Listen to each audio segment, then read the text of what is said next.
Hello అండి, ఇవాల్టి వీడియోలో సూపర్గా టేస్టీగా ఉండే చికెన్ ఫ్రైని అయితే చూపిస్తాను. చికెన్ తినను అనే వాళ్ళు కూడా చాలా ఇష్టంగా తింటారనమాట ఇలాగ చేస్తే.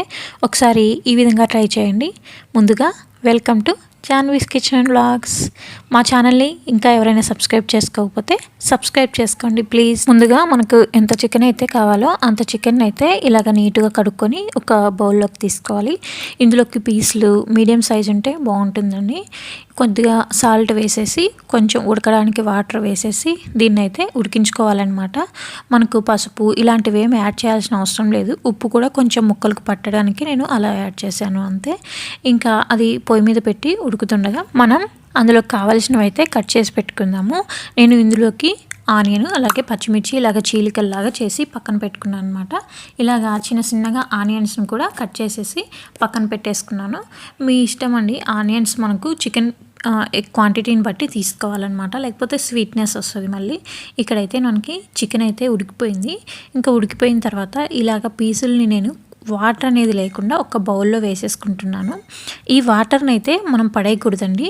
ఈ వాటర్ మనం లాస్ట్లో ఈ చికెన్లోనే యాడ్ చేస్తామన్నమాట. అప్పుడే మనకు టేస్ట్ అనేది వస్తుంది. నార్మల్ వాటర్ యాడ్ చేయడం వల్ల మనకు ఆ చికెన్ ఉడికి నీసు వాసన అదంతా పోయేసి మనకు అంత టేస్ట్ ఉండదు అనమాట చికెన్.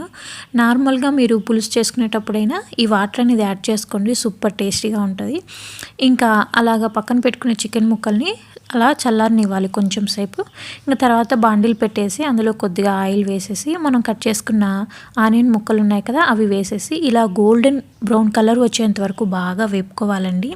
ఇలా వేపుకున్న తర్వాత మనం సరిపడా అల్లం వెల్లుల్లి పేస్ట్ని వేసి ఆ అల్లం వెల్లుల్లి పేస్ట్ని కూడా మనం పచ్చివాసన పోయేలాగా వేపుకోవాలి. ఇలా వేపుకున్న తర్వాత ఇప్పుడు ఇందులోకి మనం ఫస్ట్ పక్కన పెట్టుకున్నాం కదా అండి చికెన్ పీసెస్ని. ఈ చికెన్ పీసెస్ని ఇందులోకి యాడ్ చేసి మనం ఈ చికెన్ పీస్ అనేది మనకు కొద్దిగా కలర్ చేంజ్ అయ్యి అంటే రెడ్ కలర్గా చేంజ్ అయ్యి కొంచెం పీస్ అనేది గట్టిపడాలన్నమాట. అలాగా పడేటట్లుగా మనం ఈ చికెన్ పీసుల్ని కొంచెం సేపు కలిపుతూ కొంచెం సేపు అలా ఉంచుతూ వేపుకోవాలన్నమాట.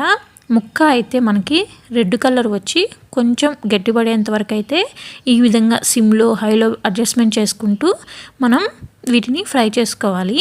మనం వీటిని ఫ్రై చేసేటప్పుడు ముక్క అనేది విరిగిపోకుండా వీడియోలో చూపిస్తున్నట్లుగా బాండిల్కి అంటుకొని లేదా ఒక వార సైడ్ నుంచి వీటిని కలబెట్టుకుంటూ ఉండాలన్నమాట. ఎలా పడితే అలా కలబెడితే ముక్క అనేది విరిగిపోతుంది. చూడండి ఇక్కడ మనకైతే ముక్క అనేది గట్టిపడింది. ఇప్పుడైతే ఇందులోకి నేను పెరుగు యాడ్ చేస్తున్నాను. పెరుగు నేను తీసుకున్న క్వాంటిటీని బట్టి ఒక 50 గ్రామ్స్ అలా యాడ్ చేసింటానండి. దాని తర్వాత కొద్దిగా పసుపు అలాగే కారం ధనియాల పొడి కొద్దిగా ఉప్పునైతే ఇక్కడ యాడ్ చేస్తున్నాను. ఆల్రెడీ చికెన్లో వేసాను ఉప్పు.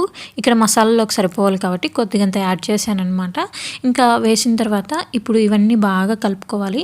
మీకు ఇష్టమైతే గరం మసాలాని యాడ్ చేసుకోండి. ఇక్కడ మేమైతే యాడ్ చేయట్లేదు, పిల్లలు తినరు అని చెప్పేసి. మీకు ఇష్టమైతే యాడ్ చేసుకోండి. ఇంకా ఇవన్నీ కలబెట్టేసుకొని ఒక 2-3 నిమిషాలు గ్యాప్ ఇస్తూ హై ఫ్లేమ్లో మీడియం ఫ్లేమ్లో అడ్జస్ట్ చేసుకుంటూ ఈ విధంగా ముక్కలకి మసాలా అంతా పట్టే విధంగా బాగా కలబెట్టుకోవాలండి. ఇలా కలబెట్టుకున్న తర్వాత ఫైనల్గా ఇప్పుడు మనం కొంచెం ముందుగా పక్కన పెట్టుకున్నాం కదా అండి పచ్చిమిర్చి జీలకలు, అవి కొంచెం కరివేపాకు వేసి ఇవి కూడా మంచి స్మెల్ వచ్చేంత వరకు ఫ్రై చేయాలండి. ఇలా బాగా అంటే మనం హై ఫ్లేమ్లో పెట్టినప్పుడు ఆ పొగ అదంతా మంచిగా ఈ ముక్కలకు వచ్చేసి మంచిగా ముక్కలకు పట్టేసి మంచి స్మెల్ అనేది వస్తుందండి. ఇలాగా కలబెట్టుకోవాలన్నమాట. ఒక 5 మినిట్స్ అలాగా ఇలా బాగా కలబెట్టేసుకోవాలి. ఆయిల్లో ఫ్రై అయినట్టు ఫ్రై అవ్వాలండి మంచిగా. ఇలాగా సిమ్లోకి మీడియంగా అడ్జస్ట్ చేసుకుంటూ ఫ్లేమ్ అనేది మనం ఈ విధంగా కలబెట్టేసుకోవాలన్నమాట. ఇంకా మనకు మసాలా అంతా పట్టిన తర్వాత ముక్కకి ఈ విధంగా వాటర్ అనేది యాడ్ చేస్తున్నాను. ఇలాగ వాటర్ యాడ్ చేసేసి ఇప్పుడు హైలో పెట్టేసేయాలండి. ఇలా వాటర్ యాడ్ చేసిన తర్వాత హైలో పెట్టాలి. మనం హైలో పెట్టేసి ఈ విధంగా మొత్తం పీసులు అన్నిటినీ బాగా మునిగేంత వరకు చూసుకొని ఇప్పుడైతే టేస్ట్ చూసుకోవచ్చు. కావాలంటే మీరు గరం మసాలా కానీ లేకపోతే కొంచెం సాల్ట్ ఏమైనా అడ్జస్ట్ చేసుకోవచ్చు. చూడండి ఆ వాటర్ అంతా ఈ విధంగా ఇంకిపోయేంత వరకు అయితే ఉండించుకోవాలన్నమాట మనం. ఇన్ కేస్ మాకు ముక్క కొద్దు ఇలా కొంచెం గ్రేవీ కావాలి అనుకుంటే ఇలా గ్రేవీ లాగా ఉండించుకోవచ్చు. లేదు డ్రైగా కావాలి అంటే డ్రైగా కూడా ఇలాగే చేసుకోండి, చాలా బాగుంటుంది అనమాట. ఇంకా ఈ స్టేజ్లో అయితే నేను ఇంట్లో పట్టుకున్న చెక్క లవంగా యాలకలు 3 సంపాలలో తీసుకున్న పొడినైతే ఇందులోకి యాడ్ చేస్తున్నా. నేనైతే అదే గరం మసాలా అంటా అండి, అది మరి మీరు ఏమంటారో నాకు తెలీదు. ఇది వేసిన తర్వాత ఇది కూడా బాగా కలబెట్టేసుకోవాలండి. ఇప్పుడు ఇందులోకి సాల్ట్ కానీ అడ్జస్ట్మెంట్ చేసుకోవచ్చండి. మనం ఉప్పు కానీ సరిపోకపోతే కొంచెం యాడ్ చేసి కలబెట్టేసుకోవచ్చు.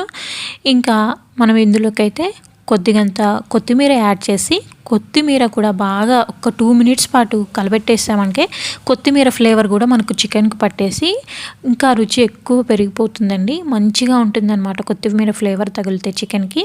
ఇంకా ఇలా కలబెట్టేసుకొని 2 నిమిషాల తర్వాత ఇంకా మనకైతే చికెన్ ఫ్రై అయితే రెడీ అయిపోయినట్టే. ఈ విధంగా ఇంట్లో వాళ్ళకి చేసి పెట్టండి. ఇంకా మిమ్మల్ని చికెన్ తినని వాళ్ళు కూడా చేసి పెట్టమని అడిగేలా టేస్ట్ ఉంటుందన్నమాట.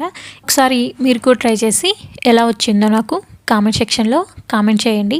అలాగే ఫస్ట్ టైం కనుక మా ఛానల్ చూస్తుంటే ప్లీజ్ మా ఛానల్ని సబ్స్క్రైబ్ చేసుకొని లైక్ చేసి షేర్ చేయండి.